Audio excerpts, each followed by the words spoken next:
Hi, I'm Grace, New Meds Product Device Specialist, and today I'm going to be taking you through the Oska Pulse 90 Minute and how to use it.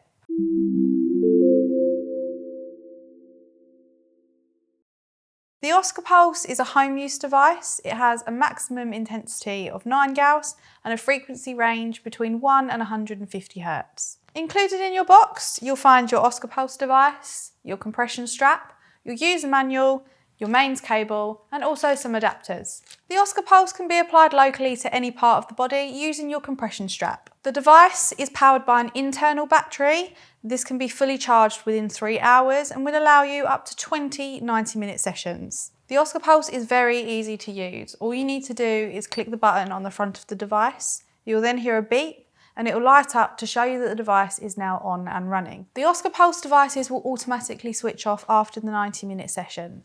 This will be indicated by 3 small beeps. If for any reason you need to end your session early, just click the front button 3 times. You'll hear a small beep and the flashing lights will stop to indicate that the device is now switched off. If you have any questions about the products we've discussed today, please do not hesitate to contact us.